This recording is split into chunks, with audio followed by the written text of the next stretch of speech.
What are you looking to get out of the upcoming exhibition?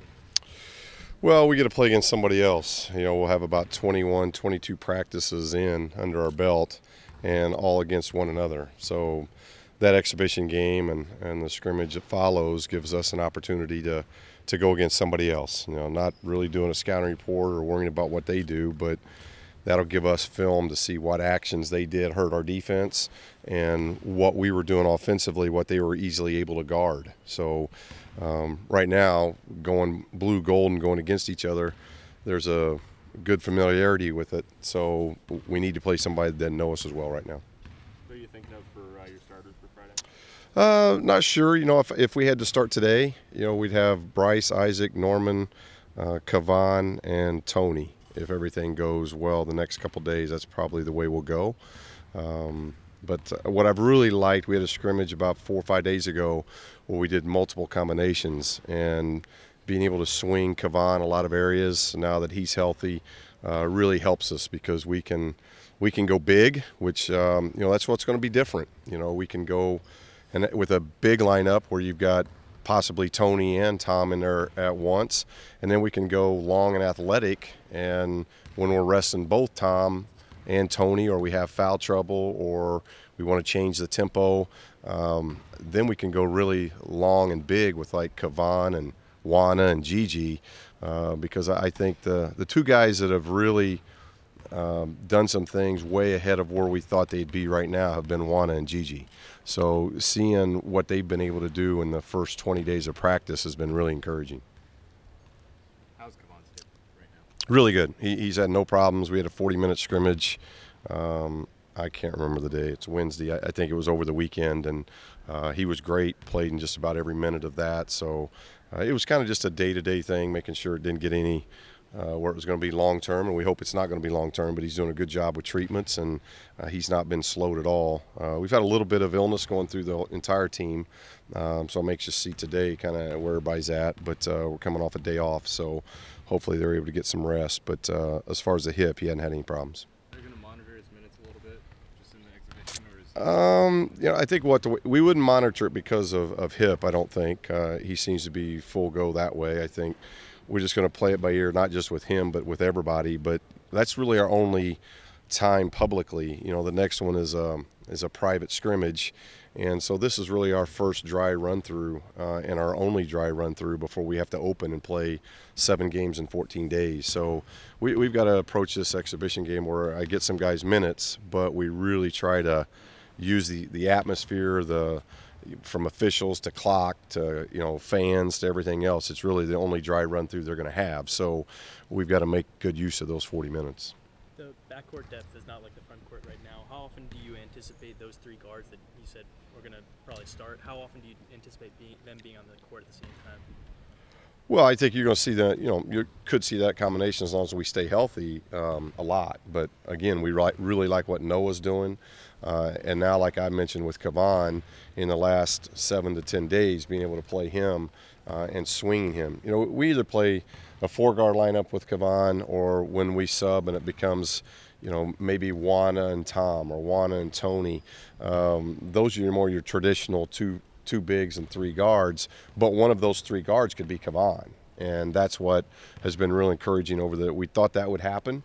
So you're going to end up having a 5-guard rotation anyway. We don't have we're probably one body depth-wise shy of where we were last year with guards, but knowing that we can play Kavan there now pretty comfortably with that does give us a little bit more flexibility in the backcourt that I'm not for sure we thought we had maybe 7-8 days ago.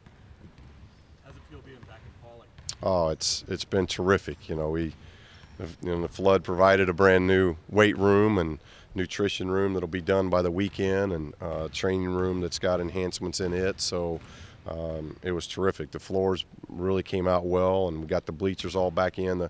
And I've said it before, but really the people behind the scenes, they deserve all the credit. They worked awfully hard when something like that hit and really gutted the lower level here to get everything back functional even earlier, about a week earlier than what we thought. So to be in here, we're very grateful for that. And I'm very thankful for the Clipper organization as well. We were able to they allowed us to practice over there a few times, and that really helped us too. To get away from campus and to get in a facility like that really helped us as well. So everybody involved has been terrific, but it feels really good being back in here.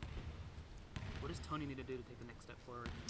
You know, his maturity so far has been great. Through 20 practices, he's been, he's working at a very high level.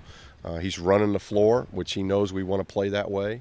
And both he and Tom are doing a really good job of running the floor. And Tony's a little bit more used to it because he was here a year ago. He's getting on the front end of some fast breaks, which you didn't see that a whole lot last year. He's rebounding the ball pretty well. We've got, the rebounding so far has been pretty good, and it's been dispersed between about 6 or 7 guys. So that's a positive because we knew that we were giving up a lot of rebounding, especially with Kyle leaving. So the rebounding's been good, and obviously Tony anchors that. But he's been really good in the post. His development and Tom's development is going to be, I think, a big key on how they defend the post, how they defend pick and rolls without getting in foul trouble. And if they do that, that's really going to help us do the things that we're wanting to do, because both of those guys are legitimate go-to guys in the post. They know what to do with it, and they know how to score. So those things are good. And he's making more free throws in practice, so that's a positive. Juana and Gigi are names that keep coming up every week. What specifically have you liked about what they've been showing? Well, we knew both of them were hard workers, but their production from rebounding with Juana. Juana's rebounding the ball at a high level right now. He's running the floor. He's getting putbacks. He's getting tip dunks. He's really defending well. And I think probably been our best screener, which has really helped our offense. He's doing things that we're asking him to do, and he's not doing the things he shouldn't be doing. And when you do that, you have a chance to look pretty good, and he's been doing that. And with Gigi, you've just got a really skilled 6'10" kid, very, very skilled, and we knew that. He's got to continue to get stronger, and he's working every day on that. He lifts about 1 or 2 more times than what the rest of the guys are doing, so he's enjoying American food.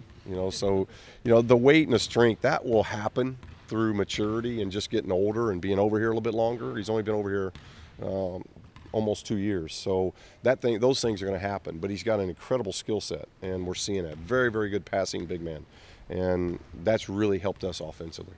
Physical-wise, given that he's not up to the strength where he's going to be in a couple years, is he ready to get in the rotation? Oh, he's fighting for it. We're early. We're still not to November, so I don't think we're set for a rotation yet. But if we had to start today, Gigi's definitely fighting for that. His scrimmage was really good. His practices have been really good. So the guys like playing with him just because he's got a really good understanding for a young player. He's got a good understanding how to play. He moves the ball.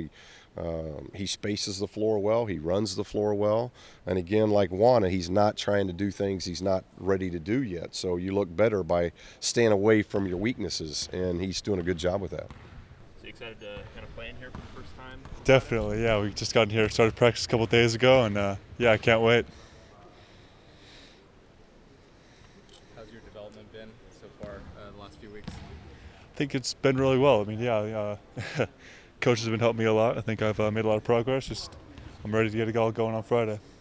Anything specific that you're working on? Everything, really. Definitely my quickness up and down the floor, my hook shots in the lane. I'm working on everything right now, trying to get better in every area as a player. How's been even matching up against Tony in practice? It's been a lot of fun. He's a great player and a better person, so it's been great so far. Is there anything you guys are kind of learning from each other while doing that? Definitely, yeah. I mean, he really gives me a lot of little tips, things to be thinking about and working on, so he's helped me a ton. I think I'm pushing him a little bit too, so it's been good. Steve mentioned a big lineup where you and Tony would potentially be on the floor at the same time. How much have you practiced with that so far? A little bit, yeah. We've practiced a lot more recently, but yeah, we'll see what happens. Are you the 5 in that situation, or are you the 4? I'll be the 5 in that situation, yeah. How does it feel to be back, ready to go, and actually get to the point in time? Oh man, it's a great feeling. Just can't wait to be back on the court Friday. It's been a year, so I'm excited. How did you keep your mindset being a guy that's always played a lot of minutes, but having to sit on the bench? Well, not on the bench, but didn't play. By the grace of God, honestly, I mean, and just really just realizing that I'm out for the season. Just preparing myself. Like I said, I've said this before, just with Coach Schilling, after practice. Just tighten up some skills, you know, and continue to make sure that I'm be ready. Has it felt any different so far this year? I mean, you practiced last year with the team, but has it Oh, felt yeah. different this year so far? It's much different. It's way more reps this year. Last year was, well, I get in 2-3 minutes, and then, you know, somebody will sub me. But now it's like I gotta really call for a sub in practice. So, you know, it's exhausting. But, you know, I've been training my whole life for playing basketball, and, you know, the whole summer too for this year. So like I said, I'm ready. Where's your conditioning at? You know, prepared to play 35, 36 minutes a game. Right. I think it's great. It could be way better. You know, coach the way he plays that up and down system. So, you know, I gotta get in way better shape than I am now. But I'm getting there. It's a process. You're missing a few bodies, or not missing, but you're down a few bodies in the backcourt. What's been one of the challenges of that, besides the conditioning? Yeah, as I say, well, yeah, just being focused. I mean, once you get tired, you know, your legs get a little heavy on you, and sometimes your shot might not fall in. And so it's just basically just concentration, I could say about that. How much have you been handling the ball? Me really is 50-50 kind of me and Bryce. We alternate probably every possession. And, you know, I'm a rebounding type of guy as well. So once I get it, I push, and, you know, and we just initiate the offense from there. What are Kavon's guard skills like? You seen him push the ball? Right, Kavon, once he gets it, you know, I already know my role. Just push it, run my lane, and, you know, he's a really good guard, big, whatever you want to call him, in between guy. But, you know, he's great. How much? There's a lot of different lineups you guys are practicing with. You obviously don't have a ton of depth, so is there a lot of flexibility you guys can have? Yeah, honestly, sometimes me and Bryce, we go against each other in practice. So I run the point and he runs the point. So, I mean, that's how we switch up the roles at times.